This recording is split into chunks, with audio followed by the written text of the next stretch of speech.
Thank you. I really hate to break all that good conversation up, but it's time to start our second part of the program.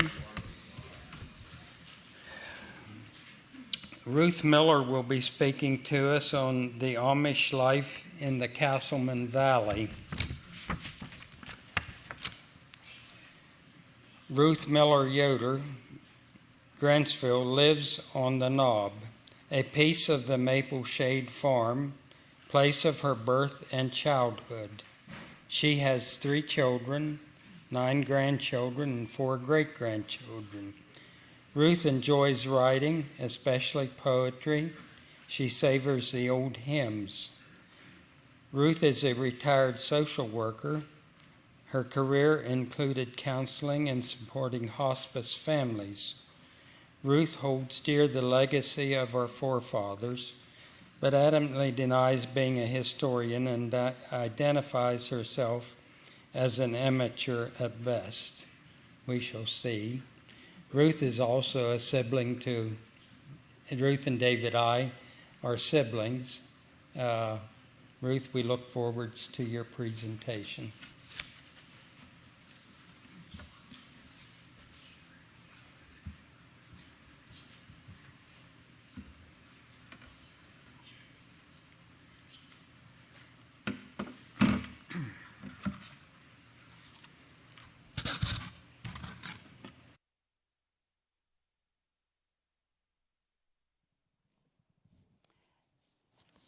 Jim, where's Jim? Is he still here? I was going to ask him not to drink my water, and I saw he took a sip, so I'm just going to turn the glass a little bit so that if I need a sip, I can. I apologize for my raspy voice, which gets worse as I continue to speak. So to give my voice a break, Phyllis Schwartz will be reading a section of my presentation in advance. Thank you, Phyllis. This presentation provides glimpses into Amish home and community life. What is missing but has not been overlooked is church life, which will be given careful attention in tomorrow's sessions. It is September 1850. Joby and Catherine have 7 living children. The oldest is 16, and a baby is expected soon. Imagine with me supper in the Miller home. Evening barn chores are done. The western sky paints the ending of another fall day. The dinner bell beckoning family members in outlying areas can be heard a mile away, and from the woods comes the hooting of an owl. In the Hof, katydids resume last evening's musical debate. Oat shocks in the nearby field stand regally waiting for the grain to dry and mature. In the kitchen, those who come from barn, fields, or woods wash their hands and faces at the basin. The water gets cloudier with each person's use. Kitchen sinks with drains did not come on the scene until after 1860. Joe lights the lard oil lamp, remembering the challenges of starting a fire in his teen years when matches were not yet invented. He sets the lamp in the middle of the table.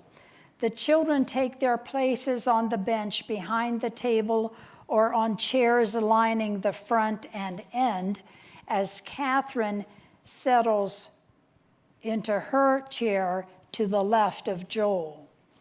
The furniture in the home is handmade, possibly by Joel himself, who is a skilled wood craftsman.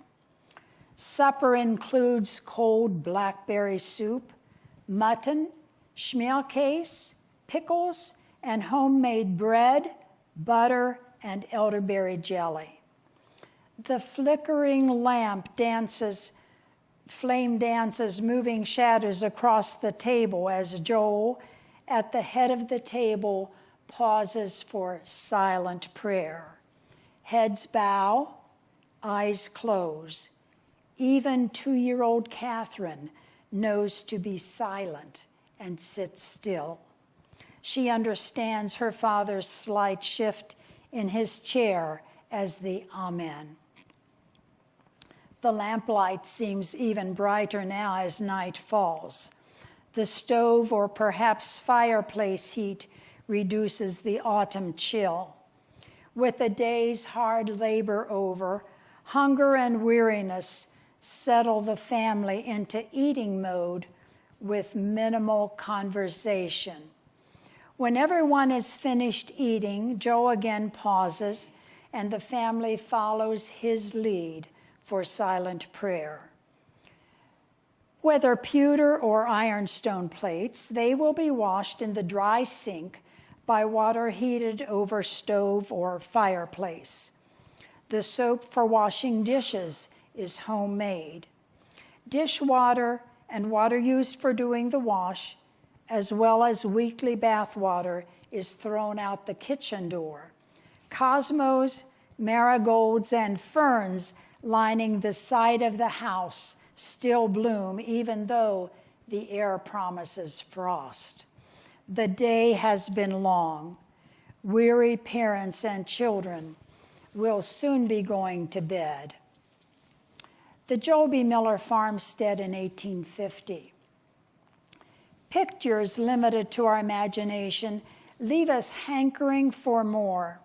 Fortunately, statistics collated in a report of Elk Lick Township include Joel's farm.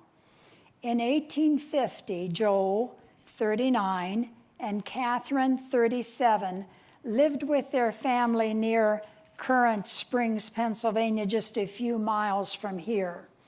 Their farm of 300 acres consisted of 200 acres improved land and 100 unimproved. The cash value of the Miller farm is listed at $2,500. The value of the farm implements and machinery totaled $300. On this farm were 6 horses, and oh, how we wish we knew their names, and also the names of their 18 milk cows. There were 25 other cattle, 40 sheep, and 9 swine. Can you not imagine a photograph of this bucolic scene gracing your living room wall? Grain productions totaled 10 bushels of wheat, 60 bushels rye, 200 bushels oats.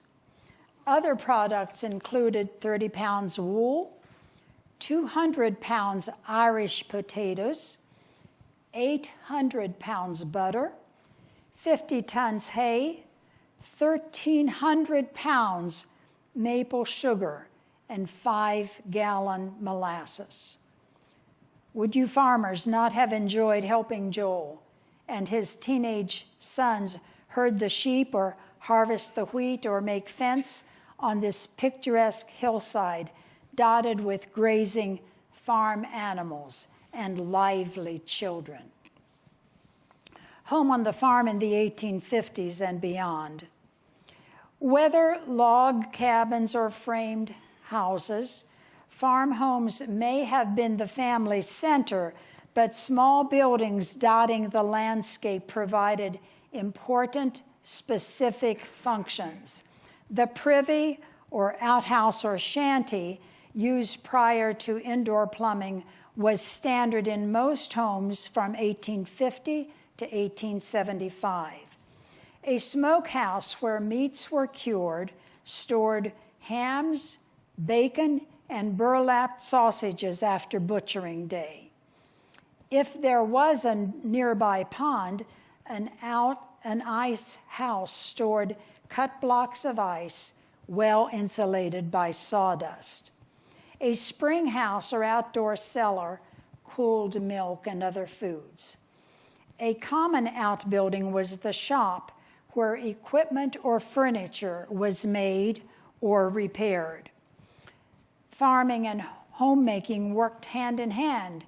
Grains produced and harvested provided the flour for baking bread. In the early spring, maple products provided fresh syrup and sugar. Native berries added to dough or milk flavored baked goods and cold soups. Farms with sheep provided women with wool for spinning. Working in the fields, making and repairing fences, and timbering and cutting firewood demanded long hours by sweat of brow. Women often went to the barn in the evening to milk the cows and tend the animals while the men continued working at a distance from the barn. Gardens, usually near the farmhouse, were an important fresh fruit source in summer and fall. Springtime soil preparation and planting required time and timing, skill and endurance.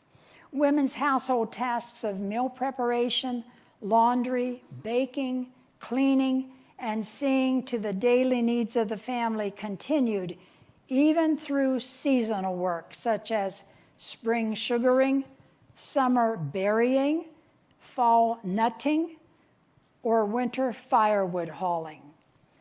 Carrying water from spring or creek was an arduous task. Heating water for cooking, canning, or bathing was time-consuming. One historian estimated that even as late as 1870, farm women lifted a ton a day by drawing water from a well, cistern, or spring and pouring it into other containers. An elderly woman remembering 1850 described family responsibilities starting with the father and boys who, and I quote, plowed, sowed, reaped, raised horses and cattle and sheep, dragged out firewood and lumber from the forest, drew or carried grain to mill, and brought back bran, shorts, and flour. They made and mended simple tools and built houses and barns. The mother and daughters baked, cooked, made butter, cheese, jellies, spun and wove, sewed and knit, learned and practiced millinery and dressmaking. Daily activities in the home generated and sustained a strong work ethic. Children learned early the necessity and value of doing chores, but children also enjoyed freedom and fun. Elizabeth Beitzel, born during the Civil War, later reminisced with Alta Schrock that rag dolls stuffed with sawdust or wool were mighty fine dollies. Their corn silk hair made them fairer still. And apples provided great fun. Apples on sticks created wagon wheels and axles. Apples could also be cut into shapes of cakes, pies, or bread. Twine, old yarn, or worn-out trouser pieces made dandy balls. Remembering family stories, Anna Moss Bender noted that toys were simple and few when her mother and aunts were children. Part of a post from a four-poster bed served as a doll, dressed in clothes once worn by infants in the family. Sometimes kittens, too, she said, were dressed in baby clothes. Limited resources did not hinder play, creativity, or imagination. Time then, as now, brought changes. Inventions and conveniences were lauded by many a hard worker, but not everyone favored time-saving equipment, even though women spent countless hours keeping their families clothed.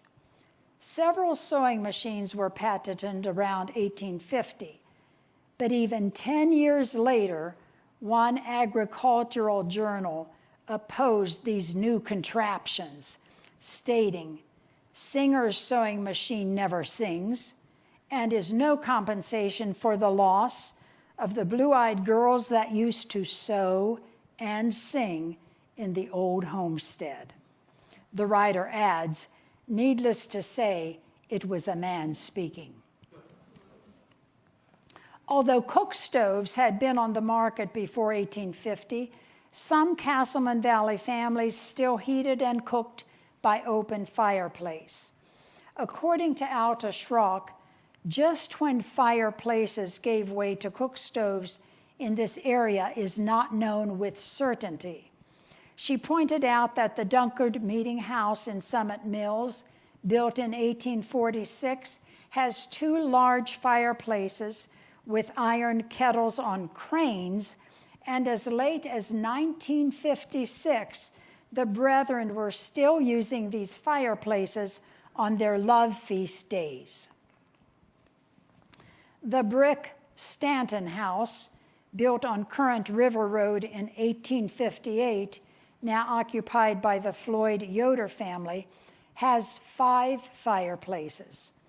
Was heating or cooking by fireplace extravagant rather than frugal by 1858? Or were fireplaces more common than we assume?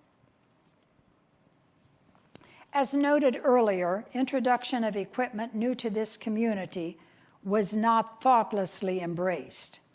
When Joel's son Daniel, known as Gid, invented the Cooser washing machine, he met resistance trying to sell it. The story continues this way. Then his brother Will went on the road. Gid said, "Don't go to the mountain people where I was, they won't buy any." But Will decided to try his luck and sold 15 in that forbidden area. He sold the washing machines not only by means of his sales talk, but also by doing the housewife's washing for her. How did patrons, including Amish, discriminate between wants and needs? An 1855 Salisbury merchant's account book identifies 8 categories. The 2 shortest categories, groceries and queensware, support our understanding that farm families grew most of their food and that they considered teacups, teapots, glass dishes, and other finery non-essential. Fathers and sons lacked farm equipment, but not tenacity. Wishful thinking did not get a job done. Tackle the task seemed to be the order of the day.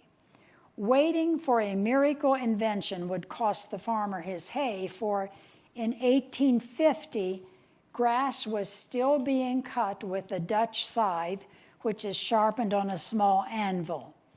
However, before the year's end, the English scythe, sharpened on a grindstone, was introduced in Somerset County.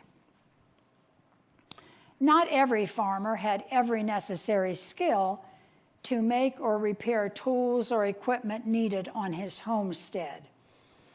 A few examples demonstrate the network of assistance available to farmers. Samuel Compton, a tinner and gunsmith, repaired guns for Amish farmers.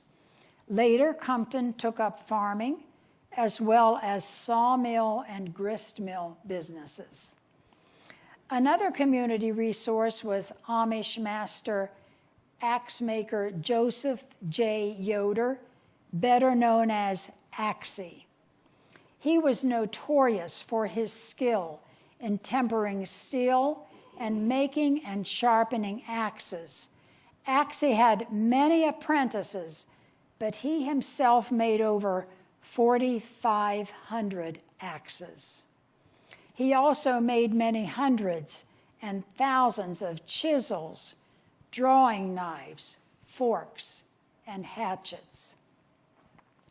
Joel B. Miller himself was a skilled craftsman. Schrock notes numerous items that Joel made, including wolf and bear traps, augers for boring wooden pipes, nuts and bolts, sugar augers, sugar pans, cradles, coffins, spinning wheels, rope beds, chairs, grain cradles, scythes, hand wagons.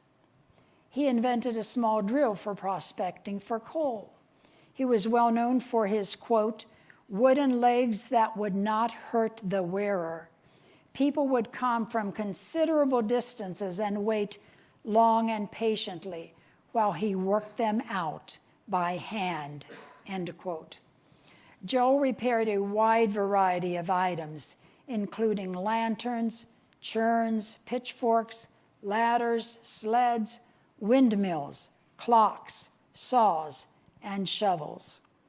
Joel's 1850 account book shows that he bored and laid 22 feet of wooden pipe in November. Ledger snapshots from 1867 to 1875. The ledger of Joel J. Miller, son of Joel B. Miller, provides glimpses into transactions, activities, and happenings portraying regular interaction when Joel J. was a young adult. He married Sevilla Beachy on October 7, 1866. He was 21. Joel J. notes items that he, quote, first received as legacy in 1867, end quote. He was given 2 feather beds, pork, lard, 6 sheep, and 2 cows. A Catherine Miller's account in 1875 includes $3.65 paid for a pair of fine shoes. Catherine worked 17 weeks for a total of $25 and 19 weeks for a total of $28.50. She purchased 3 counts of yarn at 15 cents each and worked another 6 weeks for $9. The handkerchief Catherine bought cost her 60 cents. As noted earlier, Amish farmers' dealings included non-Amish businesses and individuals. Joel's ledger provides interesting examples. Sevilla, wife of Joel J., ordered gooseberry, currant, and raspberry plants totaling $1.40 from H. Kemp and Company in 1875. Many other orders, though, were in her husband Joel J.'s name. Joel J. was a busy customer at the Welfley and Deekheim store in the summer of 1870. A few of his purchases include hay rake, sheep bell, butcher knife, set of cultivator shovels, number 1 horseshoe nails, box of wagon grease, a plow point, a pair of shoes, numerous butter kegs, an apple peeler, and a rake tooth. Also, in 1870, Samuel Smouse purchased from Joel J. these ironing items: 4 single trees for a total of $4 and 1 double tree for $1.50, as well as 1 2-horse wagon for $126.50. Joel Orndorff worked for $1.25 a day in July of 1870. In the spring of 1871, Joel B., father of Joel J., provided 2 workers to haul stone for 2 1/4 days for wall and culvert, 1 day of boring for well and coal, and 1 day of hauling stone.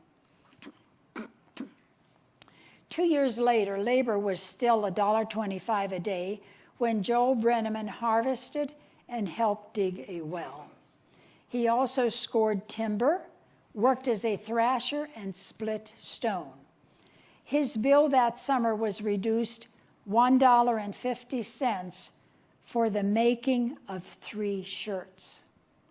The next year, 1874, Joel Brenneman was hired to help build Joel J. and Sevilla's barn.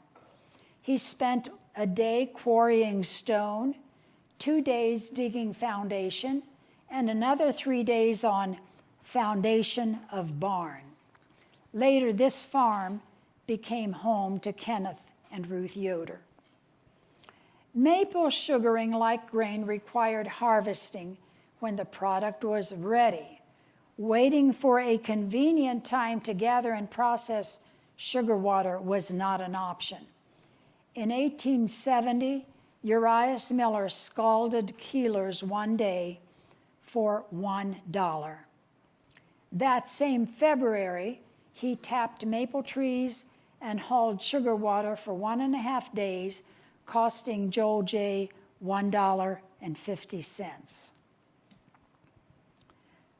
When a European circus came to this area in September of 1871, Joel B. pastured 21 horses and 11 ponies. He charged 30 cents for hay for each horse and 15 cents for hay per pony. As owner of the cornucopia tract, Joel B. might even have provided lodging for circus workers at Sterner's Inn, now Casselman Hotel. Yet to be built was Joel J.'s barn and house. And Phyllis, you're on.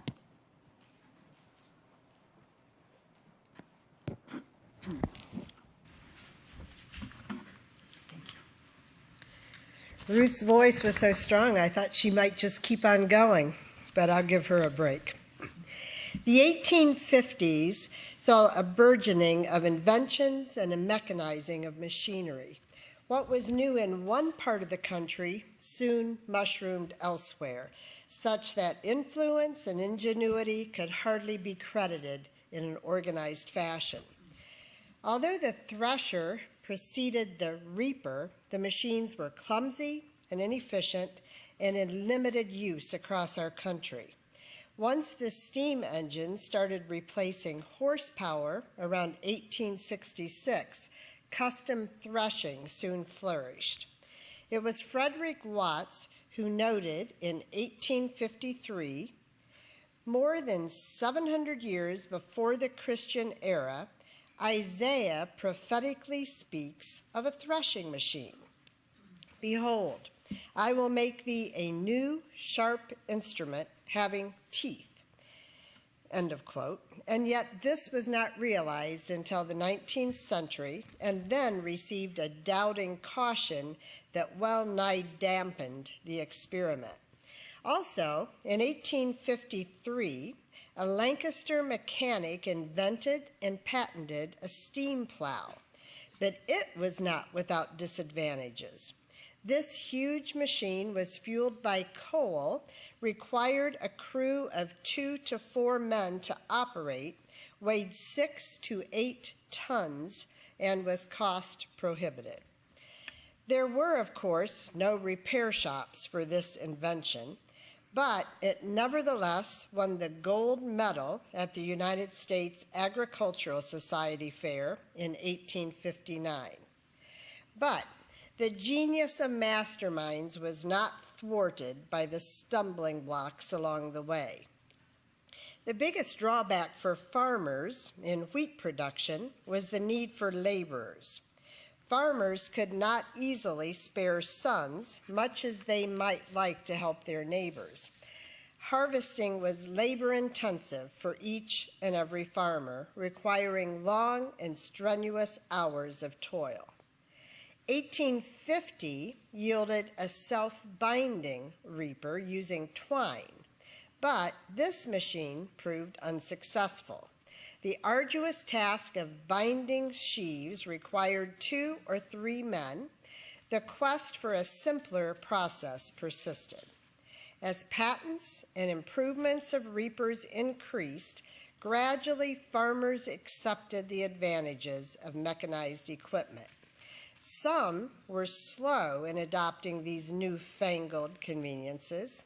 Some farmers kept their reapers locked up, fearing angry laborers who might be concerned that the reaper would take the bread out of the working man's mouth. Eventually, around the mid-1850s, several reapers on the market combined the reaper and the mower, but the grain still had to be bound by hand. In 1873, a self-binder using wire proved unsuccessful. The search for an answer continued. 1854 saw the first fanning mills for winnowing grain in Somerset County. In 1858, the first mowing machine was introduced in Somerset County, and the first horse hay rakes were used here. About 1860, the steel-tooth riding hay rake appeared. This time saver could be tripped periodically to leave hay in the windrows. This same year, the reaper had started to replace the cradle in Pennsylvania. This allowed farmers, for the first time, to harvest as much grain as their lands could accommodate. In 1865, the reaper was standard on farms with good size acreage. Labor shortage due to the Civil War had greatly impacted many farmers. Due to the Amish stance of non-resistance, one would expect that Amish farmers did not experience the degree of labor shortage common to the non-Amish. By 1860, several threshers were manufactured in Pennsylvania. Tedders for curing hay faster were in common use as well. Did Amish farmers differ in their farming practices from the non-Amish in the Casselman Valley? Were any conveniences and inventions avoided by the Amish? Was Amish lifestyle and livelihood unique? Given the relative simplicity of the 1850 to 1875 time period, one could surmise that Amish and non-Amish families shared similar lifestyles on their respective farms and in their homes. Amish convictions and dress were distinctive, but perhaps their standard of living was similar to that of non-Amish neighbors. Unfortunately, Ruth says, I was unable to discover if differences existed. More inquiry and research may enlighten and surprise us. Innovations in maple sugaring. The maple tree, highly prized and commonly utilized, provided the Casselman Valley with nature's sweetest products. Wood sap buckets, according to Alta Schrock, were first used locally in the 1850s. Although galvanized buckets were introduced around the mid-1870s, wooden keelers continued in use long after 1875, even as late as the 1940s in some local sugar camps. Further, according to historian Mark Ware, wooden hauling tanks were made only in Somerset County. Evaporators and metal spiles were introduced in the 1850s and 1860s. Returning again to Joel B. Miller, we appreciate his ingenuity and pioneering work in maple sugaring.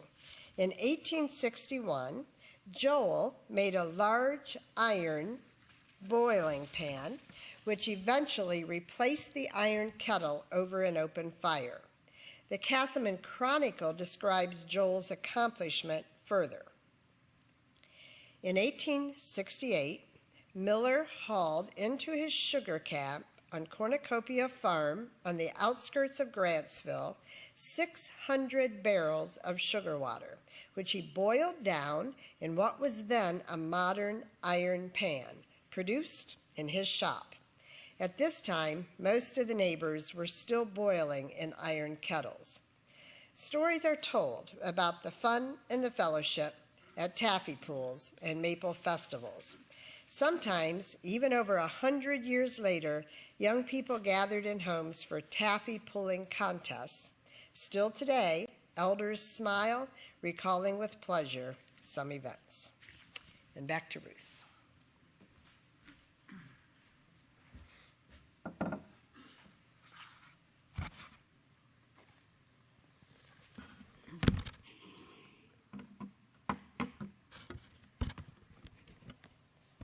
Challenges faced.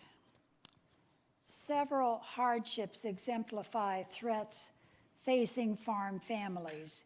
This list is, of course, not exhaustive, but just a sampling.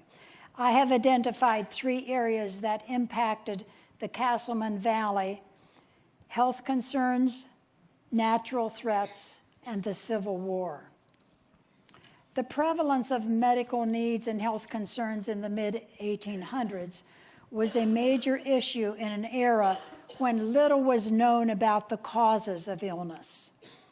An 1855 merchant's account book records a drugs section with a long list for treating common maladies. A sampling of these drugs includes senna leaves, cinnamon, peppermint, cough syrup, gum shellac, alum, Epsom salts, ginger, tar, turpentine, whale oil, brandy, lye, and snuff. Care of the sick was mostly left to the women. Home remedies abounded. The common cold, as today, no doubt was more persistent and pervasive than any proven treatment. Do any of you recall the poultice? Listen to this recipe for a severe cold. The caregiver was directed to apply, and I quote, castor oil and a poultice of lard and kerosene to the chest. The patient stood in front of the stove to bake in the treatment. At night, his feet were soaked in hot water, to which a tablespoon of mustard was added. A liberal dose of horrible-tasting wild cherry bark decoction was included in the treatment, end quote.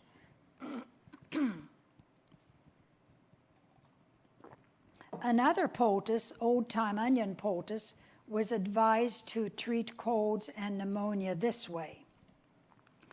Slice onions very thin, 3/4 cup, and place in skillet with hot pork lard enough to moisten onions thoroughly. Simmer till heated through. Do not brown. Put on flannel cloth and place on chest while poultice is still hot. Altish Rock tells a story handed down over the years about Joseph J. Yoder's son. The lad's arm was broken, she writes, and the only measure taken to alleviate the pain was to hold the broken arm under the pump spout and pump cold water on it. Large families meant frequent births in the Amish community. Women tending women was common in the day. One midwife, well known and sought after, was Mrs. Wilhelm Bender, mother of Christ Bender. She rode horseback, often alone, all over Negro Mountain. The Casselman Chronicle paints this picture. Often the fathers-to-be came to Wilhelm's to fetch her, and she rode on ahead to the sickbed, and the man followed on foot. One poor family paid her with an apple peeler. This was about all they had of any value, which they could possibly spare. Sharing knowledge, offering support, and providing assistance carried out the golden rule and strengthened mutual bonds. When epidemics raged, families struggling through quarantines were isolated when they most needed each other. Epidemics before the days of modern medicine wreaked havoc and grief. Families found that serious illness was no respecter of homes. Smallpox, unchecked from 1850 through 1875, was likely to strike anywhere in the States during the winter months. The epidemic of 1860 to 61 was particularly severe. By 1860, doctors still had no idea of the causes of infection. A doctor 100 years later wrote, "Little does the patient of today think how recently the surgeon walked into the operating room, placed his hat, coat, and cigar on a chair, and then proceeded with surgery." The diphtheria epidemic in the fall and winter of 1861 devastated the Salisbury area. Many children and adults died of this illness.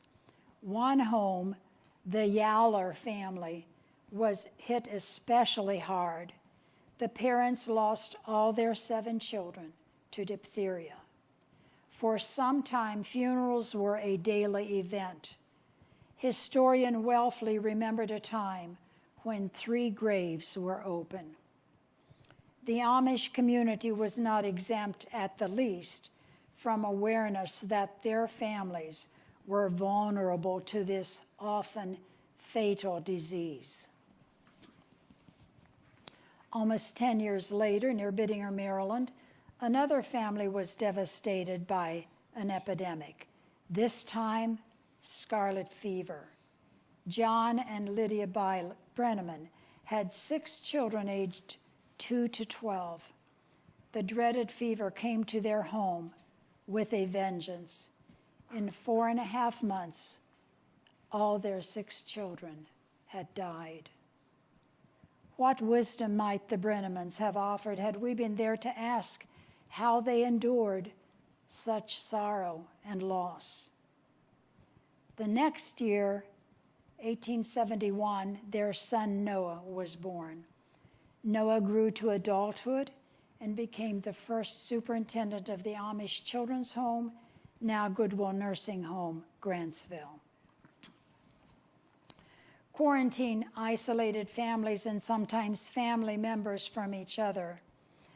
Our recent experiences of quarantine did not resemble the seclusion of families in the 1800s, when in-home and personal devices for communication were non-existent.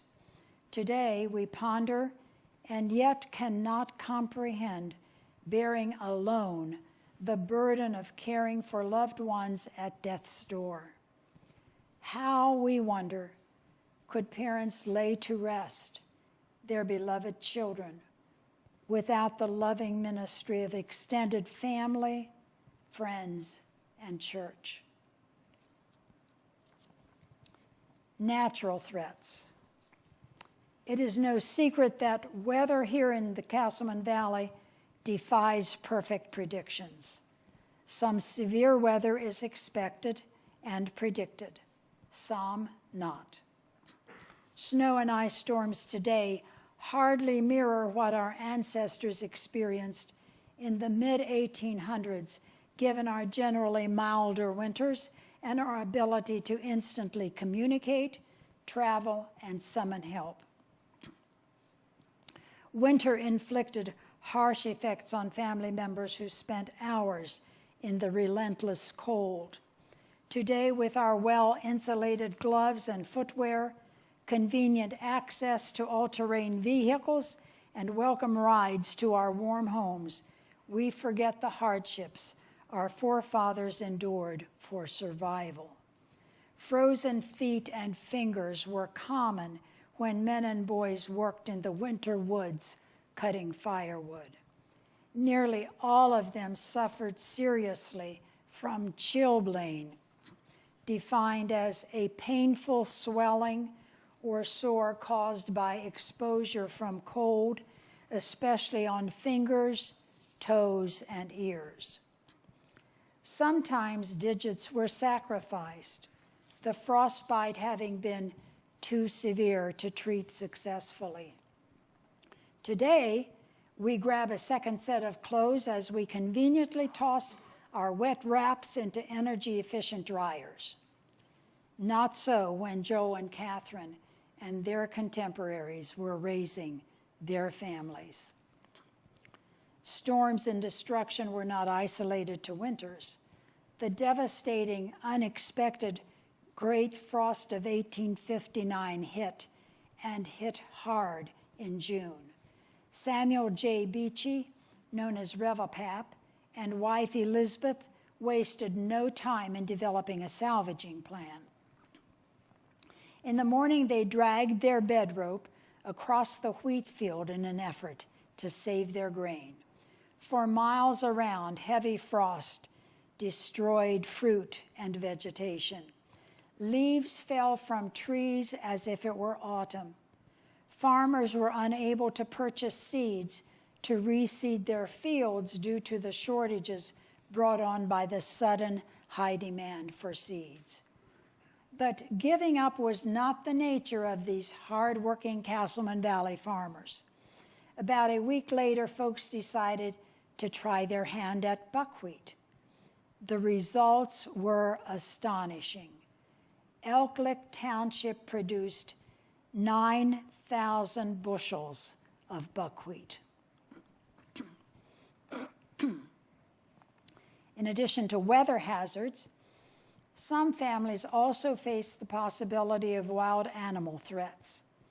Although the wolf and wildcat population had significantly decreased by 1850, men were vigilant and aware that wild animals still roamed many a wooded area.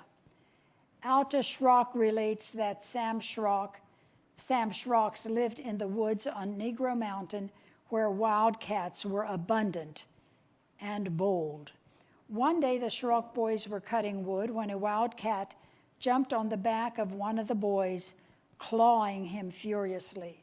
The boy screamed for help, and his brother came to the rescue with an axe. The boy who was attacked suffered a disfigured face and claw marks on his neck for the rest of his life.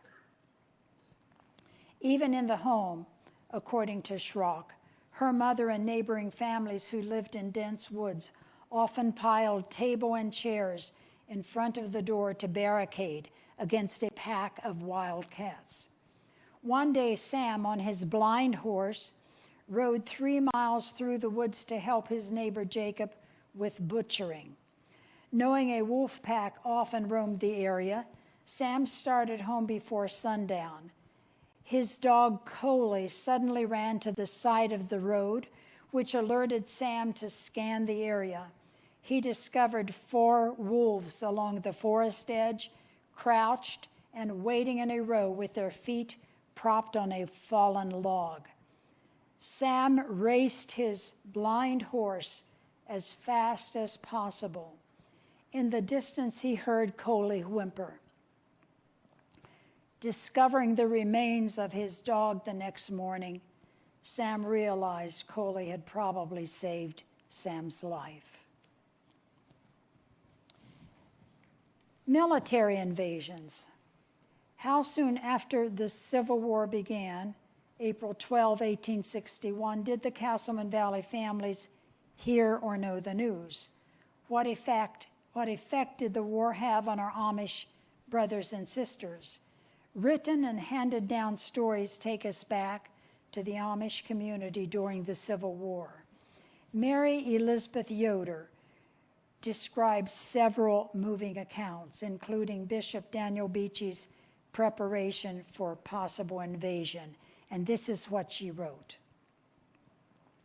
Daniel and his followers prepared for such an emergency not by loading their muskets, but by planning escape routes for their families and hideouts for their livestock.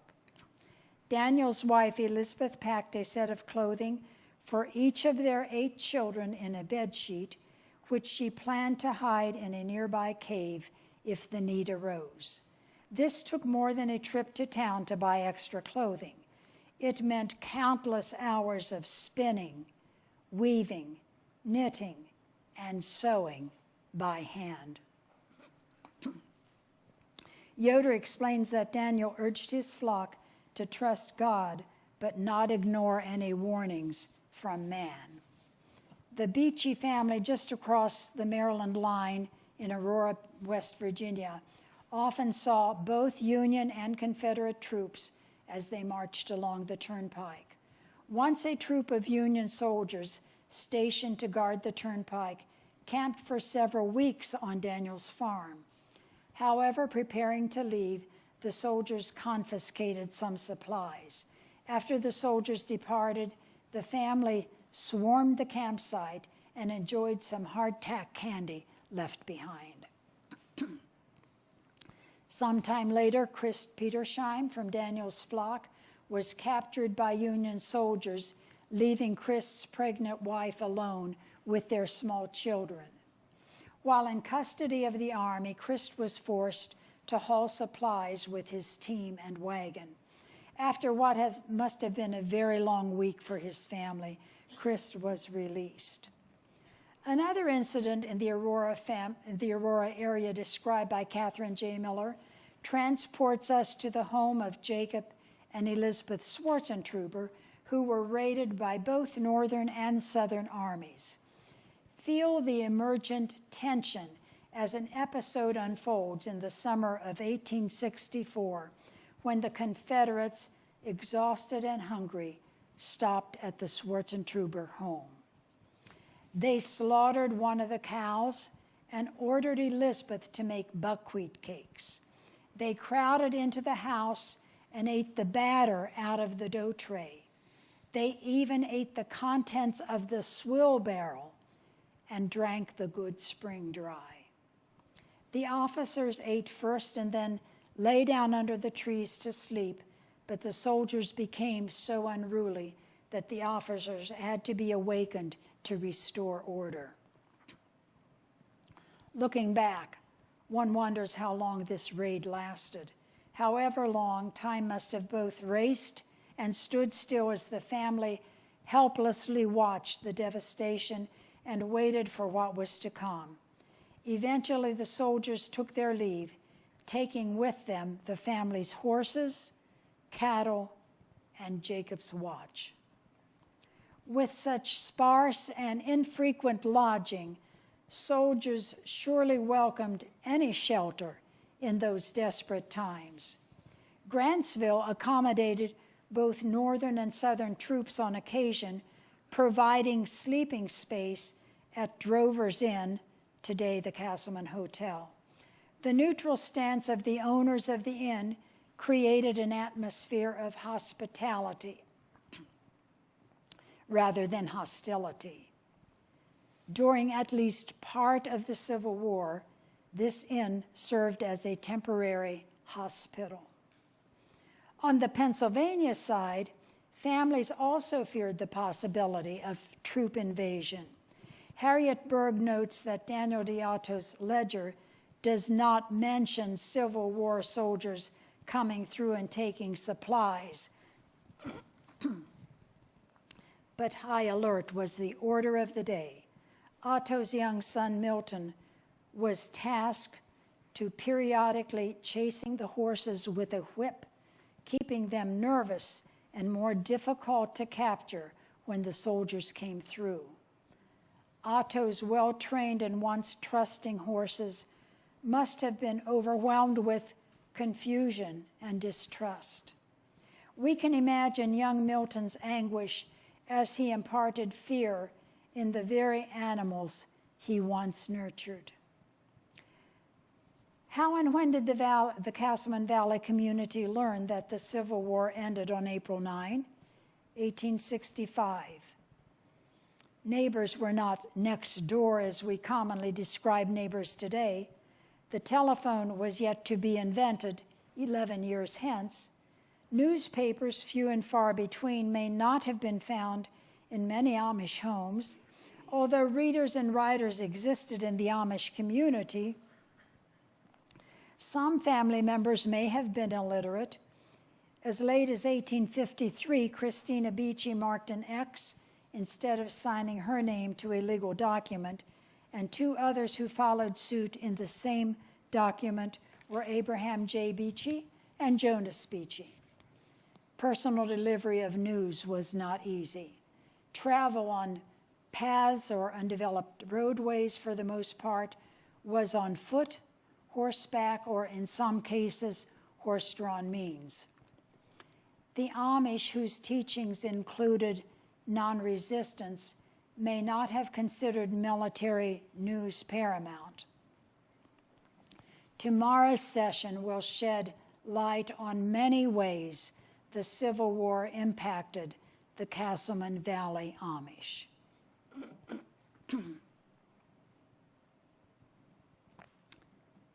Coming full circle.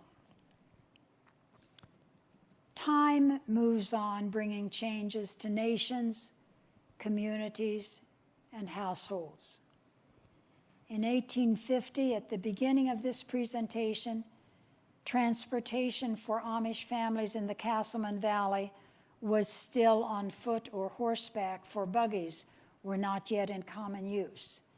The value and machinery of implements on Pennsylvania farms averaged $115. Daniel Otto's country store in Summit Mills provided an array of merchandise. His merchant book listed wages of some local folks. His ledger shows that in 1859, men earned 50 cents an hour and women were paid $1 weekly. Fabric cost 10 to 15 cents a yard. In 1860, Otto sold a cradle for $2.50, hat $1.50, butter 15 cents a pound, beef 4 cents a pound, sugar 7 cents a pound, and a bucket of sauerkraut $1. 1861 sampling shows 2 plugs tobacco 14 cents, boots $3, corn 33 cents a bushel, wheat $1 a bushel, and women's wage 26 cents a day. By 1863, whiskey was $1.25 a gallon, mixed medicines 37 cents a pint, sugar 10 cents a pound, and loan of a copper kettle 25 cents. Just as the world of merchandise and selling and buying was not static, neither was the composition of family household. In 1850, at the beginning of this presentation, we found at the supper table Joel 39, Catherine 37, and their 7 children. 1 infant had died the year before, and a baby was expected soon. And now, fast forward to 1870. In February, Joel B. Miller's beloved wife, Catherine, dies of appendicitis, leaving Joel and their 9 children steeped in grief. Can you follow her weeping daughters behind the rough casket as they cross the long house porch? Can you watch the sons tenderly create the tombstone, chiseling their mother's initial with great care?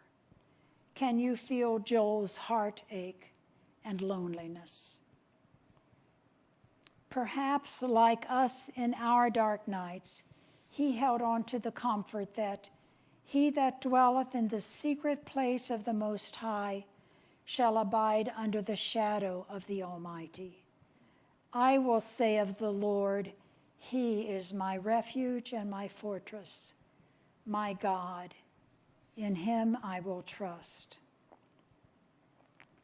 The next 5 years brought little change in the work of women, who continued to make farmers' clothing due to the exorbitant prices of factory clothes.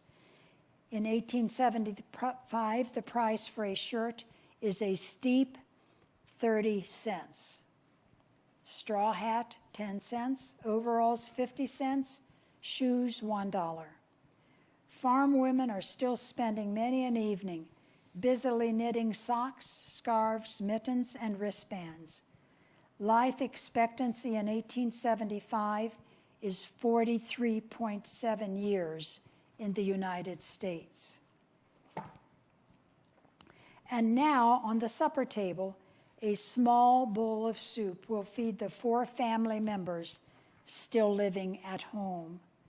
Joe, 64, his second wife, Elizabeth, Joel's daughter, Catherine, soon to be married, and his youngest child, Annie, 17. It is evening.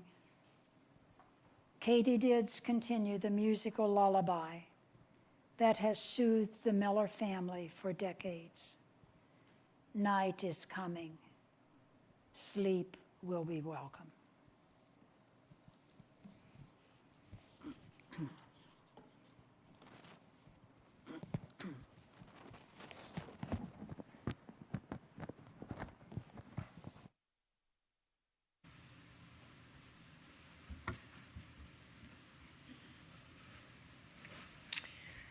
Thank you, Ruth, so much for that presentation. Do you have any questions that you would like to ask Ruth?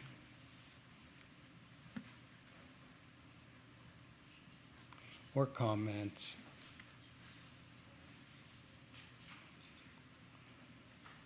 I think you covered everything well, Ruth. We want to do one more thing this evening, and that's to receive an offering for the expenses of having the meetings here this evening and tomorrow morning. Bernard, go ahead and pass the baskets.